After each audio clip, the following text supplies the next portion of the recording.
زبور 86 اور اس کی 15ویں آیت سے۔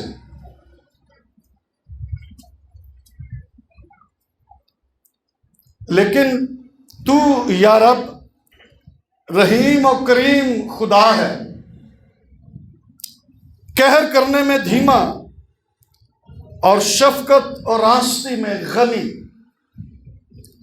میری طرف متوجہ ہو اور مجھ پر رحم کر، اپنے بندہ کو اپنی قوت بخش اور اپنی لونڈی کے بیٹے کو بچا لے۔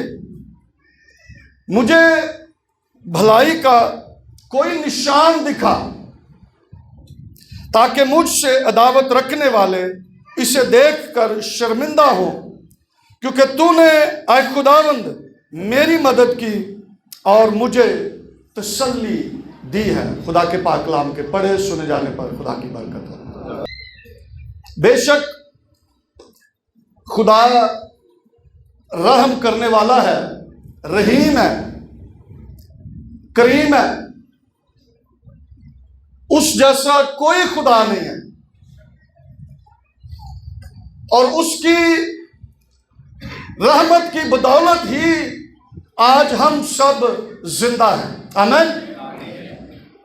اگر وہ ایسا نہ کرتا تو شاید ہم زندگی نہ پاتے، ہمیشہ کی زندگی حاصل نہ کر پاتے، ہمارے پاس زندہ امید نہ ہوتی۔ لیکن یہ خدا کی ہم پر خاص مہربانی ہے کہ اس نے ہم پر رحم کیا ہے، اور اس کی وجہ یہ ہے کہ وہ ہے ہی رحیم و کریم خدا ہے۔ آمین۔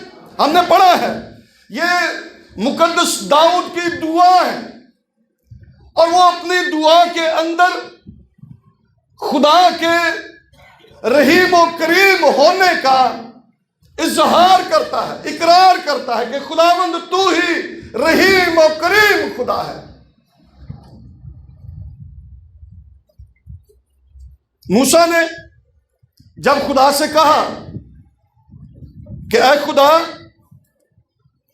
مجھے اپنا چہرہ دکھا، تو پھر جب خدا نے کہا ٹھیک ہے تو یہاں پر بیٹھنا اور میں اس پر ہاتھ رکھوں گا، اور تو جب میں پیچھے سے گزروں گا تو میرا پیچھا دیکھ لینا، سامنے سے تو مجھے دیکھ نہیں سکتا۔ لیکن وہاں پر جو آواز آئی ہے اس کو بھی ہم دیکھیں گے۔ خروج 34ویں باب کے اندر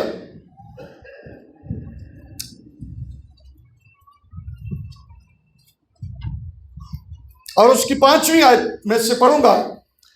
تب خداوند ابر میں ہو کر اترا اور اس کے ساتھ وہاں کھڑے ہو کر خداوند کے نام کا اعلان کیا، اور خداوند اس کے آگے سے یہ پکارتا ہوا گزرا، خداوند خداوند خدائے رحیم اور مہربان، قہر کرنے میں دھیما اور شفقت اور وفا میں غنی، ہزاروں پر فضل کرنے والا، گناہ اور تقصیر اور خطا کا بخشنے والا، لیکن وہ مجرم کو ہرگز بری نہیں کرے گا، بلکہ باپ دادا کے گناہ کی سزا ان کے بیٹوں اور پوتوں کو اور تیسری اور چوتھی پشت تک دیتا ہے۔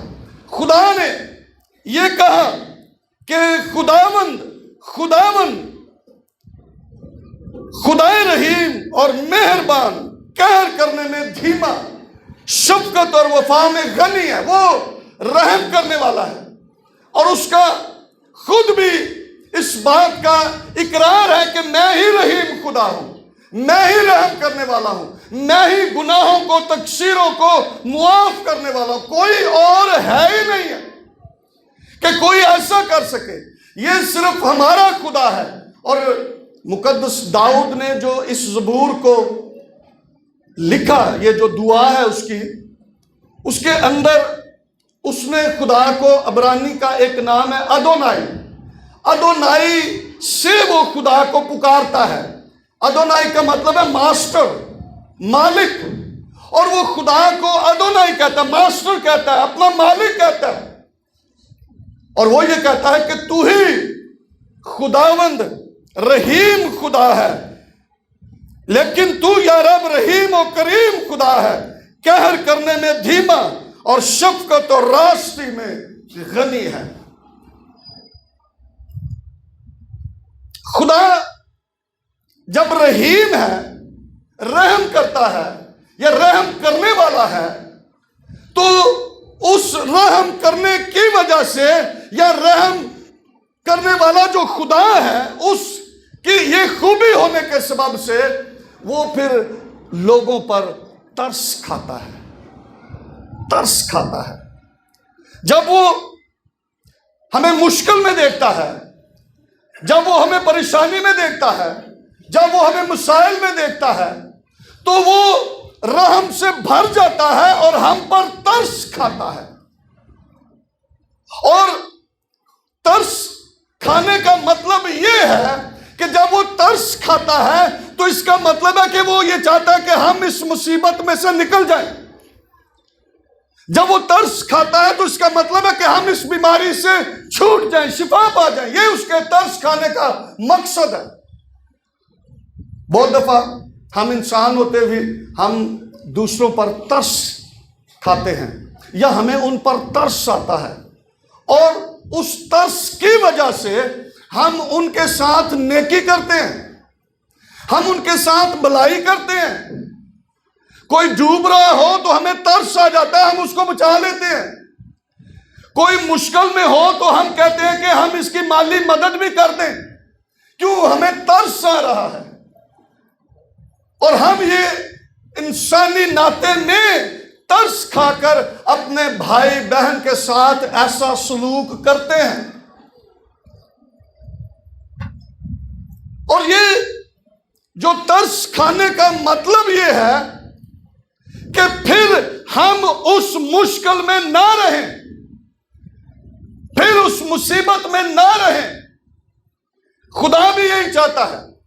جب وہ ہم پر ترس کھاتا ہے تو اس کا مطلب یہ ہے کہ اب وہ چاہتا ہے کہ ہم اس میں سے نکل جائیں اور پھر دوبارہ اس میں نہ پڑیں۔ جو 38 برس سے شخص بیمار تھا بیت حسدہ کے حوض پر، تو یسوع مسیح نے اس کو شفا دی، ترس کھایا اس پر، شفا دی۔ 38 برس سے وہ وہاں پر بیمار پڑا ہے، اور اب جب یسوع مسیح نے اس کو شفا دے دی، میں اس کی ڈیٹیل میں نہیں جا رہا، جب یسوع مسیح نے اس کو شفا دے دی تو پھر لکھا کہ اگلے دن یسوع پھر اس کو ملا، اور یسوع مسیح نے اس سے کہا پھر گناہ نہ کرنا۔ اب یہ ترس جو یسوع مسیح نے اس پر کھایا ہے، جو مہربانی اس نے کی ہے کہ اس کو شفا بخشی، 38 برس سے اس کی بیماری کو شفا میں بدل دیا، تو اب یسوع مسیح نے اس خواہش کا اظہار بھی کیا اور اس نے کہا کہ اب گناہ نہ کرنا، نہیں تو تو اس سے بھی زیادہ مصیبت میں پڑ جائے گا۔ اب یہ ترس کھانے کا مقصد یہ ہے کہ اس نے اس کو شفا دی ہے، اور اب وہ چاہتا ہے کہ یہ دوبارہ اس بیماری میں، اس مصیبت میں نہ پڑے، اور اس نے اس کو ایک مشورہ دیا کہ پھر گناہ ہن دوبارہ یہ کام نہ کریں۔ خدا یہی چاہتا ہے، اس کے ترس کھانے کا مقصد یہی ہے کہ ہم وہ کام جو پہلے کر رہے تھے ہم نہ کریں، اور خدا ہمیں مشکل میں سے، مصیبتوں میں سے، بیماریوں میں سے نکالتا ہے، اور وہ چاہتا ہے کہ ہم پھر بحال رہیں، ہم پھر وہ کام نہ کریں، بلکہ اس کے کلام اور احکام کے مطابق ہم اپنی زندگیاں بسر کرتے رہیں۔ خدا بھی ہمارے لیے ایسے ہی خیال رکھتا ہے۔ یرمیہ کہتا ہے کہ اس کے خیالات ہمارے لیے سلامتی کے ہیں، بھلائی کے خیال ہیں، اور وہ نہیں چاہتا کہ ہم میں سے کوئی پھر مشکل میں پڑ جائے، کوئی بیماری میں پڑ جائے، کوئی مصیبت میں گھر جائے۔ اب لوگ کیا کرتے ہیں؟ لوگ خدا کلام کرتا ہے، اور کلام کر کے وہ ان کو سکھاتا ہے، سمجھاتا ہے کہ یہ کام نہ کرنا، اگر تم کرو گے تو تم اس مصیبت میں پڑ جاؤ گے، اور جس مصیبت میں ہو اس سے زیادہ میں تم گرفتار ہو جاؤ گے، شکار ہو جاؤ گے۔ لیکن افسوس اس بات کا ہے کہ لوگ کلام کو سنتے ہیں، خدا کے رحم کو یاد بھی کرتے ہیں، زبور بھی گاتے ہیں، رحمت نال ہے پریا ہویا پاک یہوہ ساڈا، اور اس بات کا اقرار بھی ہم اپنی دعاؤں میں کرتے ہیں کہ خداوند مہربان ہے، قہر کرنے میں دھیما، شفقت میں غنی ہے، وفا میں بڑھ کر ہے۔ ہم اس بات کا برملا اقرار کرتے ہیں، لیکن اب جب وہ ہم پر رحم کر کے ترس کھاتا ہے تو پھر ہم اس کی بات نہیں سنتے، پھر اس کلام پر عمل نہیں کرتے، اور خدا کئی باری اسی جدوں کسی تے ترس کھانے ہیں نا تے اسی انہوں ٹھیک کرنے دی کوشش کرنے ہیں تو نہیں ہوندا تے اسی کہنے پھر رو ایتھے ہی، ہے نا، اسی کہنے نہیں نکلدا تے پھر رو ایتھے ہی۔ خدا بھی پھر ایسے ہی ہے، خدا جب ہم پر ترس کھاتا ہے تو خدا کلام کرتا ہے، خدا جب ہم پر مہربان ہوتا ہے تو خدا کلام کرتا ہے۔ سارپت کی بیوہ پر خدا مہربان ہوا اور خدا نے اپنے بندہ کو بھیج دیا، کیونکہ خدا اس کو برکت دینا چاہتا تھا، اور اس نے جب خدا کے کلام کو سنا، اس نے کہا کہ مجھے تھوڑا سا پانی پلا دے، اور جب وہ پانی لینے کے لیے گئی تو اس نے کہا کہ مجھے ایک روٹی پھلکا بھی دے دے تو مجھے۔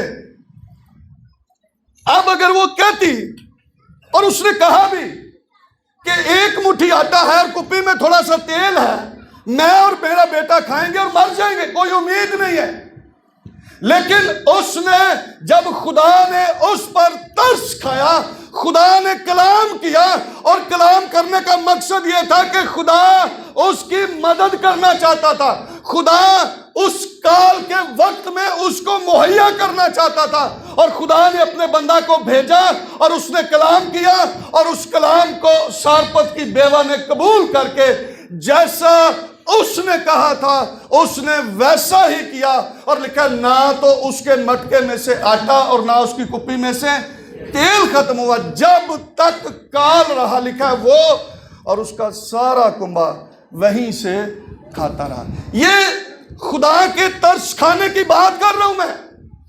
جب خدا ترس کھاتا ہے، خدا کلام کرتا ہے،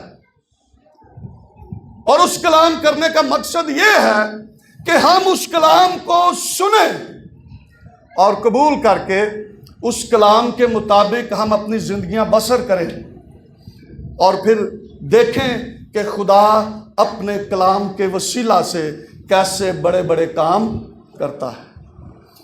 لیکن آج میجورٹی جو ہے وہ خدا کے کلام کو رد کر رہی ہے، خدا کے کلام کو بہت سارے لوگ سن رہے ہیں لیکن عمل کرنے والے بہت تھوڑے ہیں، اور اس وجہ سے وہ برکت نہیں پا رہے، وہ برکتوں سے محروم ہے، وہ سرفرازی سے محروم ہے، اور وہ اسی وجہ سے بیماریوں میں بھی ہیں، مسائل میں بھی ہیں، اور ابھی تک شاید انہوں نے نجات بھی نہیں پائی۔ کیوں؟ کیونکہ انہوں نے کلام کو قبول ہی نہیں کیا۔ ایک حوالہ جلدی سے پڑھیں گے، دوسرا تواریخ اس کا 36واں باب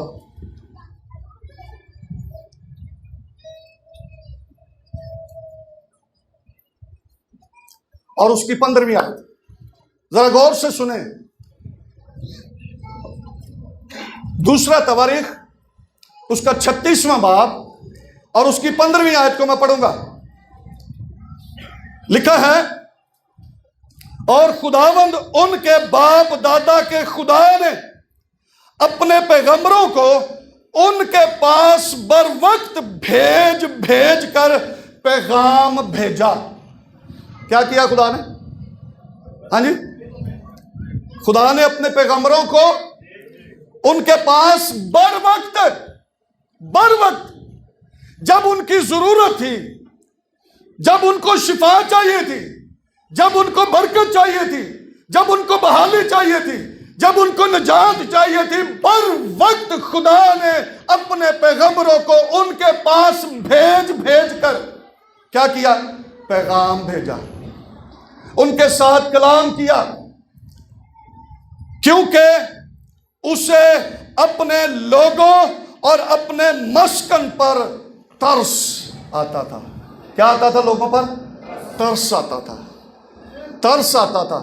اس لیے اس نے پیغمبروں کو بھیجا، اس نے نبیوں کو بھیجا، اس نے خادموں کو بھیجا کہ وہ جا کر بر وقت لوگوں سے کلام کریں اور لوگ اس کلام کو قبول کر کے اپنی بیماریوں سے شفا پا جائیں.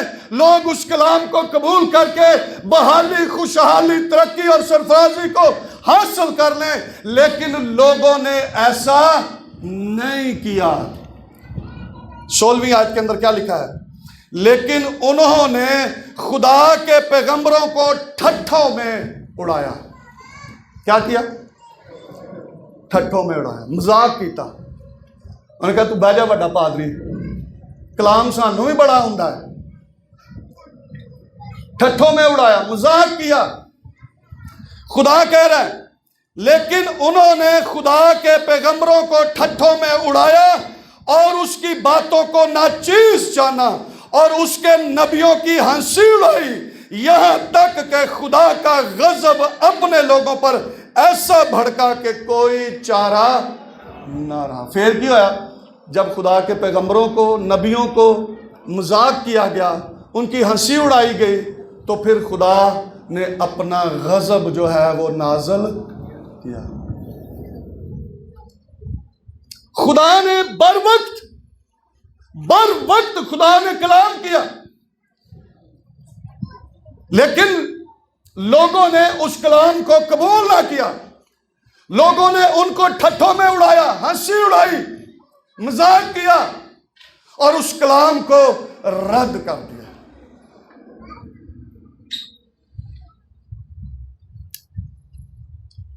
ایلی کاہن نے اور اس کے خاندان نے خدا کے کلام کو رد کر دیا، اور لکھا ہے خدا نے بھی ان سب کو رد کر دیا. جب ہم خدا کے کلام کو رد کرتے ہیں، اس کی تحقیر کرتے ہیں، تو پھر ہم اپنے آپ پر خود ہلاکت لاتے ہیں. امثال 13ویں باب کی 13ویں آیت میں یہی لکھا ہے، جو کلام کی تحقیر کرتا ہے وہ اپنے آپ پر ہلاکت لاتا ہے. اور ہم کیا کرتے ہیں؟ ہم خدا کے کلام کی تحقیر بھی کرتے ہیں اور اس کے خادموں کو ٹھٹھوں میں بھی اڑاتے ہیں.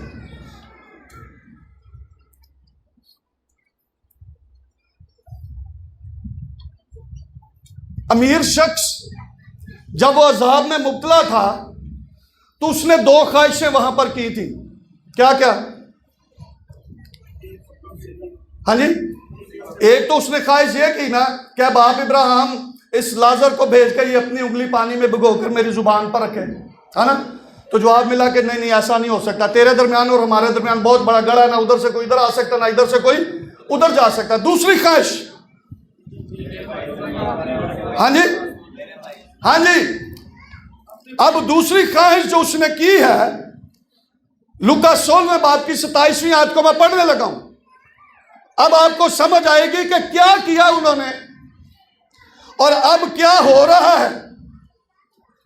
لکھا ہے لوکا 16ویں باب کی 27ویں آیت سے، اس نے کہا پس اے باپ میں تیری منت کرتا ہوں کہ تو اسے میرے باپ کے گھر بھیج، کیونکہ میرے 5 بھائی ہیں، تاکہ وہ ان کے سامنے ان باتوں کی گواہی دے.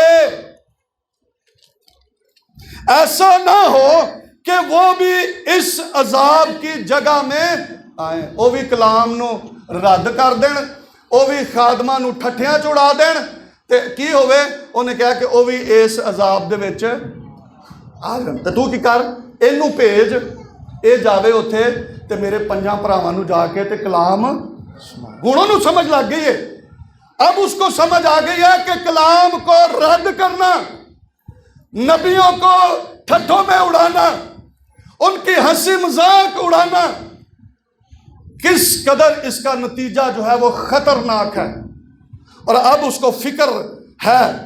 اور اب 29ویں آیت میں لکھا ہے ابراہیم نے اس سے کہا ان کے پاس موسیٰ اور انبیاء تو ہیں، ان کے پاس ہیں نبی پیغمبر، ان کے پاس ہیں جن کو میں نے مقرر کیا ہے کہ وہ وقت پر ان کو خدا کا پیغام سنائیں.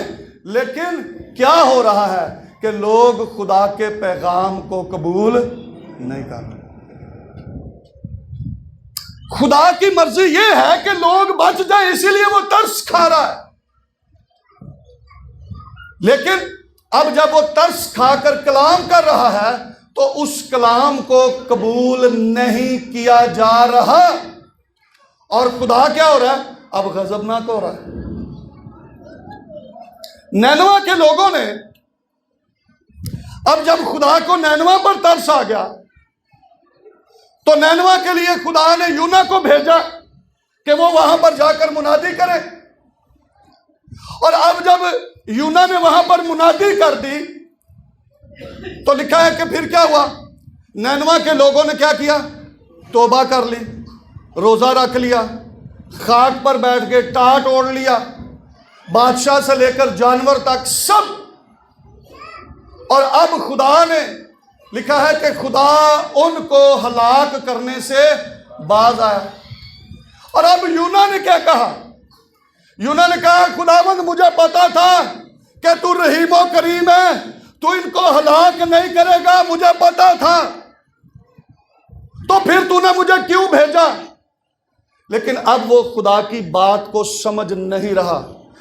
خدا نے لوگوں پر ترس کھایا اور اس ترس کھانے کے بعد خدا نے نبی کو بھیجا اور نبی نے وہاں پر جا کر منادی کی اور اس منادی کو اس کلام نے نینوا کے لوگوں نے قبول کیا اور وہ ہلاکت سے بچ گئے. اور دیکھیں خدا کا جو ترس ہے اس کی ذرا بات جب پھر آگے چل کر ہم دیکھتے ہیں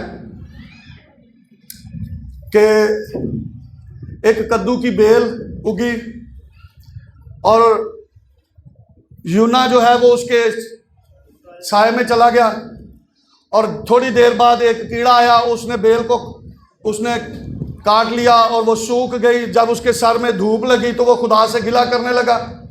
تو اب خدا نے کیا، دیکھیں خدا کے دل کی آواز کیسا وہ اپنے لوگوں کے لیے ترس رکھتا ہے. یونا 4 باب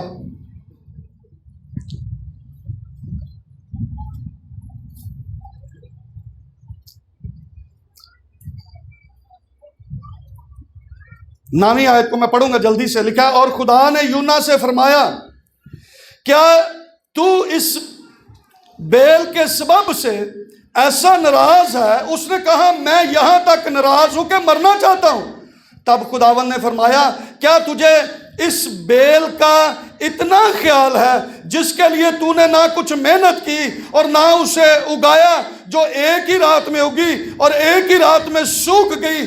کیا مجھے لازم نہ تھا کہ میں اتنے بڑے شہر نینوا کا خیال کروں جس میں 1,20,000 سے زیادہ ایسے ہیں جو اپنے داہنے اور بائیں ہاتھ میں امتیاز نہیں کر سکتے اور بے شمار مویشی ہیں. خدا نے کہا میں انہوں نے بھی مار دینا. 1,20,000 لوگ ایسے نے جڑے اپنے سجے دے کھبے ہاتھ چ امتیاز ہی نہیں کر سکتے، انہوں نے پتہ ہی نہیں. اتنی بڑی آبادی کو میں مرنے کے لیے چھوڑ دیتا.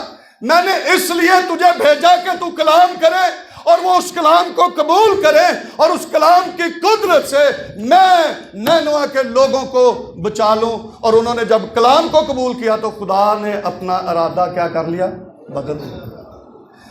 یہ خدا کے کی وجہ ہے کہ جب وہ ترس کھاتا ہے تو وہ کلام کرتا ہے، اور کلام کرنے کے بعد وہ یہ چاہتا ہے کہ اس کلام کو قبول کیا جائے، اور اس کلام کو قبول کرنے کے سبب سے ہم برکت پا جائیں، ہم نجات پا جائیں، ہم بحال ہو جائیں۔ آج بھی خدا کی یہی مرضی ہے کہ ہم خدا کے رحم کو یاد کریں کہ خدا رحیم و کریم خدا ہے اور وہ رحم کرتا ہے۔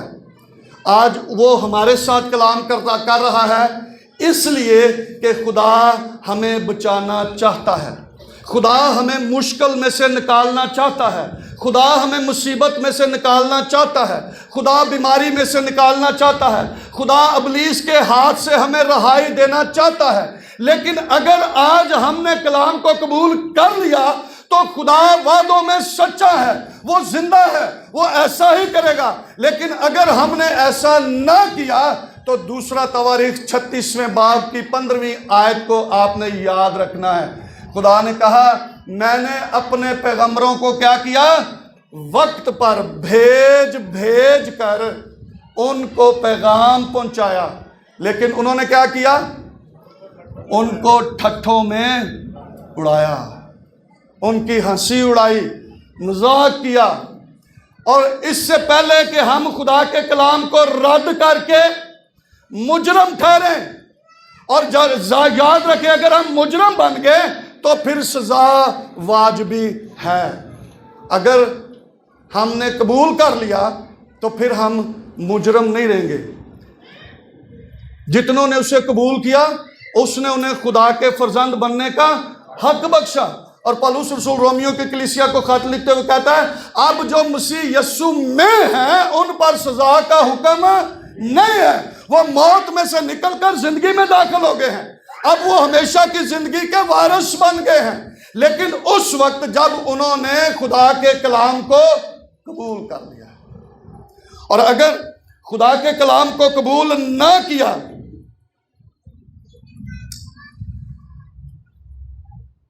دوسرے پطرس کے 3 باب کی 1 اور 4 آیت کے اندر خدا نے اپنے بندہ پطرس کے وسیلہ سے کلام کیا۔ دوسرا پطرس 3 باب اور اس کی 9ویں آیت کو میں پڑھ رہا ہوں۔ لکھا ہے خداوند اپنے وعدے میں دیر نہیں کرتا جیسی دیر بعض لوگ سمجھتے ہیں، بلکہ تمہارے بارے میں تحمل کرتا ہے، اس لیے کہ کسی کی ہلاکت نہیں چاہتا بلکہ یہ چاہتا ہے کہ سب کی توبہ تک نوبت، وہ یہ چاہتا ہے گناہ کرنے والا پھر گناہ نہ کرے، نشہ کرنے والا پھر نشہ نہ کرے، بدی کرنے والا پھر بدی نہ کرے، بلکہ وہ توبہ کر کے یسوع مسیح پر ایمان لا کر ہمیشہ کی زندگی کو حاصل کر لے۔ یہ خدا کی مرضی ہے، اور اسی لیے وہ ترس کھا رہا ہے، اسی لیے وہ اپنے نبیوں کے، پیغمبروں کے، خادموں کے وسیلہ سے کلام کر رہا ہے کہ لوگ خدا کے پیغام کو سن کر اس پر ایمان لا کر ہمیشہ کی زندگی کے وارث بنے۔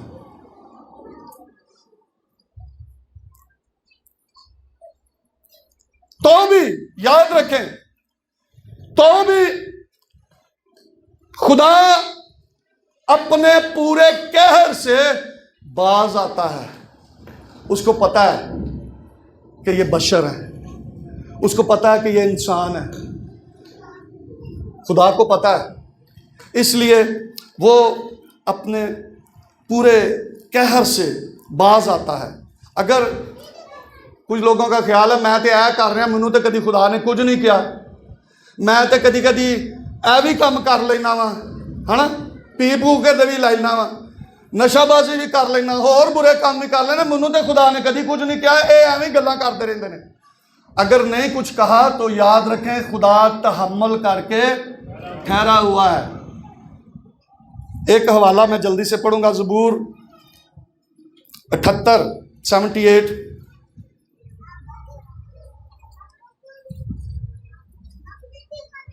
اور اس کی 38ویں آیت سے پڑھوں گا۔ زبور 78 78 اس کی 38ویں آیت کو پڑھوں گا۔ لکھا ہے سنیں ذرا وہ سب جو اس بات کو اپنے دل میں سوچتے ہیں یا خیال کرتے ہیں، لکھا لیکن وہ رحیم ہو کر بدکاری معاف کرتا ہے اور ہلاک نہیں کرتا. ہاں کیا کرتا ہے؟ رحیم ہو کر بدی معاف کرتا ہے اور ہلاک نہیں کرتا، بلکہ بارہا اپنے قہر کو روک لیتا ہے. قہر کرنا بھی چاہتا ہے لیکن قہر روک لیتا ہے. کیوں؟ کیونکہ وہ ہم پر ترس کھاتا ہے. وہ چاہتا ہے کہ ان کی توبہ تک نوبت پہنچ جائے، اس سے پہلے کہ میں ان پر قہر کو نازل کروں، میں غضبناک ہو جاؤں، شاید ایک اور موقع اس کو مل جائے اور یہ شاید اس کلام کو قبول کر لے. اور یہاں پر یہی کلام مقدس کہہ رہا ہے، لیکن وہ رحیم ہو کر بدی معاف کرتا اور ہلاک نہیں کرتا، بلکہ بارہا اپنے قہر کو روک لیتا ہے اور اپنے پورے غضب کو بھڑکنے. سمجھنا کہتے ہیں ہجے تو میں کچھ کیتا ہی نہیں. جو کہتے لڑائی ہو جائے نا تو کوئی ایک دو چنڈا مار لینا، وہ کہنا ہجے تو میں کچھ کیتا ہی نہیں، میں تو بہت کچھ کرنا سی. خدا تھوڑا سا قہر ہمیں دکھاتا ہے، اور یہی بات یہاں پر لکھی ہے کہ وہ اور اپنے پورے غضب کو بھڑکنے نہیں دیتا. کیوں نہیں بھڑکنے دیتا؟ کیونکہ وہ رحیم ہے، وہ قہر کرنے میں دھیما اور شفقت میں غنی ہے، اس لیے وہ اپنے قہر کو بھڑکنے نہیں دیتا. اور اسی سمجھنے ہیں کہ شاید خدا نے سانو چھٹی دے دیتی ہے، سانو خدا نے کدی پوچھیا ہی نہیں، اسی جو مرضی کرتے رہیے، خدا نے تو کدی سانو کیا ہی نہیں تو کی کر رہے ہیں بھائی. ہاں تو اس سے ہم سمجھتے ہیں کہ خدا نے ہمیں چھٹی دے دی ہے، لیکن یاد رکھیں خدا نے اپنے قہر کو کیا کیا ہے؟ روک رکھا ہے. وہ اپنے قہر کو پورے طور سے بھڑکنے نہیں دیتا. شاید اس کو پھر کلام سنایا جائے تو پھر یہ توبہ کر کے ہمیشہ کی زندگی کا وارث بن جائے. اور اس کو پتہ ہے، 39ویں آیت کے اندر لکھا ہے، اور اسے یاد رہتا ہے کہ یہ محض بشر ہے نا. انہوں پتہ ہے کہ کی نے بشر نے، انسان نے، اس لیے اور قہر کرن تو باز رہنا. بہت ضروری ہے کہ ہم خدا کے کلام کو اپنی زندگیوں میں لیں. جو اگر وہ ہم پر ترس کھا کر ہم سے کلام کر رہا ہے تو اس کلام کو اپنے دلوں میں جگہ دیں. اور کبھی کبھی کئی دفعہ کوئی تھوڑی بہت مصیبت میں سے ہم گزرتے ہیں. جیسے ہمارا ایک پاسٹر ہے تو وہ بیمار ہے، اور میں جب اس سے ملا تو عام لوگوں کا خیال یہ ہوتا ہے کہ شاید میرے کو کوئی گناہ ہو گیا اس لیے میں مصیبت دے وچ پیا ہاں. لیکن شاید خدا ہمیں مختلف طریقوں سے آزما رہا ہوتا ہے، ہمیں مضبوط کر رہا ہوتا ہے، ہمیں بھٹی میں سے گزار کر ہمیں کندن بنا رہا ہوتا ہے. لیکن ہم شاید تنگ پڑھ کر یہ سمجھنا شروع کر دیتے ہیں، اور لوگ بھی سمجھتے ہیں. جدوں کو پادری بیمار ہو جائے نا کہتے ہیں انہیں ضرور کچھ کیتا ہونا ہے، ویکھے نا ہوں کھادا سنا تو نکلن ڈیا ہی نا. ہم اکثر ایسا سمجھتے ہیں، لیکن یہ نہیں سمجھتے کہ وہ خدا شاید اس کی زندگی میں کیا کرنا چاہتا ہے. خدا اس مصیبت میں سے نکال کر اس کو مضبوط کرنا چاہتا ہے. ایوب نے کیا کیا تھا، لیکن ایوب خود بھی مضبوط ہوا. اور آج جب کبھی ہم مصیبت میں ہوتے ہیں یا دوسرے لوگ مصیبت میں ہوتے ہیں، ہم ایوب کی مثال دے کر ان کو تسلی خدا کے کلام سے فراہم کرتے ہیں کہ خدا نے کس قدر اس کو مصیبت میں ڈالا، لیکن پھر اس کو خدا نے سرفرازی بخش دی. خدا یاد رکھیں اگر کبھی ہم مصیبت میں سے گزرتے ہیں تو بھی وہ ہم پر رحم کرتا ہے. نوح تیسرا باب اور اس کی 32ویں آیت لکھا ہے، کیونکہ اگرچہ وہ دکھ دے. نوح تیسرا باب اور اس کی 32ویں آیت کو میں پڑھ رہا ہوں. کیونکہ اگرچہ وہ دکھ دے تو بھی اپنی شفقت کی فراوانی سے رحم کرے گا. آمین. اگر وہ ہمیں دکھ دے تو بھی اپنی شفقت سے ہم پر کیا کرے گا؟ رحم کرے گا. اور 33ویں آیت کے اندر لکھا ہے کیونکہ وہ بنی آدم پر خوشی سے دکھ مصیبت نہیں بھیجتا. خوش نہیں ہوں خدا. اب آپ سمجھ جائیں خدا اگر مصیبت میں سے ہمیں گزارتا ہے تو بھی وہ رحیم ہی رہتا ہے. اور جیسے لکھا ہے کہ وہ اگرچہ وہ دکھ دے تو بھی اپنی شفقت کی فراوانی سے رحم کرے گا ہم پر. اور یسوع مسیح نے بھی لکھا ہے کہ جب یسوع مسیح نے خدمت کا آغاز کیا متی نامے باب کے اندر لکھا ہے اس کو بھیڑ پر ترس آیا. اور کیسا ترس آیا؟ اس نے کہا جیسے وہ غلہ جس کا کوئی چرواہا نہ ہو. ترس آیا اس کو، بھیڑ پر ترس آیا. اور یروشلم پر ترس آیا اس کو. کوڑی پر ترس کھا کر اس نے اس کو شفا دی. مرکز پہلے باب کی 41ویں آیت کے اندر نائن شہر کی بیوہ کے جب بیٹا اس کا مر گیا تو اس کا جنازہ لے کر جا رہے تھے، یسوع کو اس پر ترس آیا اور اس نے اس کے بیٹے کو زندہ کیا. ترس کھا کر یسوع مسیح نے وہ کام کیے. ترس کھا کر اس نے ہمارے لیے نجات کا کام کر دیا. اور اس نے ترس کھایا. اس کو پتا تھا کہ اب میں نے یہ سارا کام کر کے باپ کے پاس واپس جانا ہے. تو اس نے ایک دعا کی اور اس نے باپ سے درخواست کی. یوحنا 17ویں باب کی 11ویں آیت کو اگر آپ پڑھیں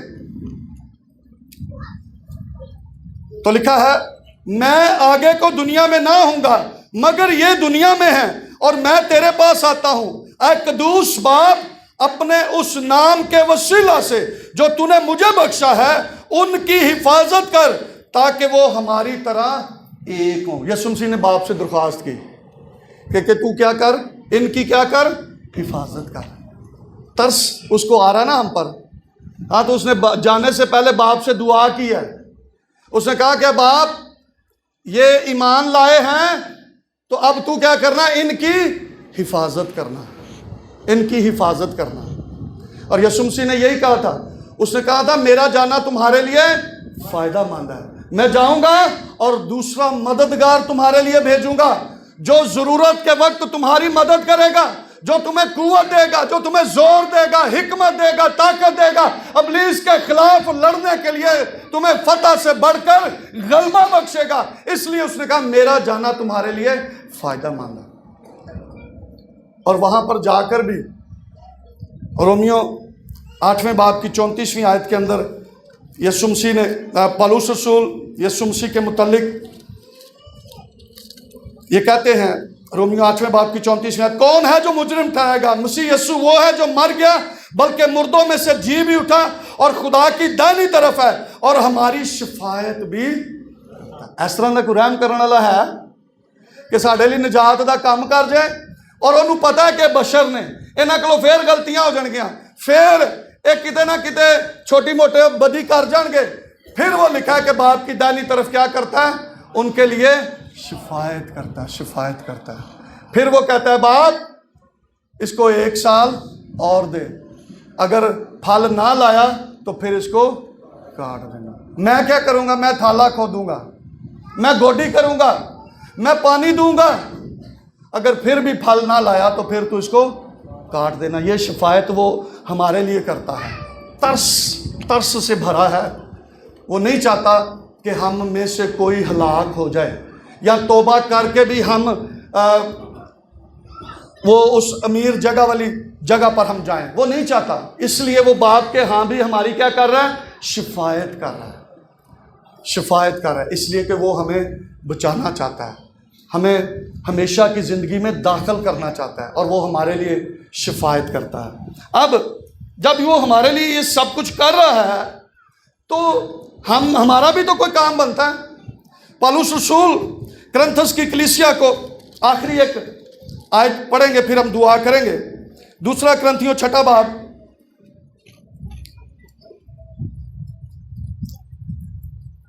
اور اس کی پہلی آیت. اور ہم جو اس کے ساتھ کام میں شریک ہیں یہ بھی التماس کرتے ہیں کہ خدا کا فضل جو تم پر ہوا بے فائدہ نہ رہنے دو.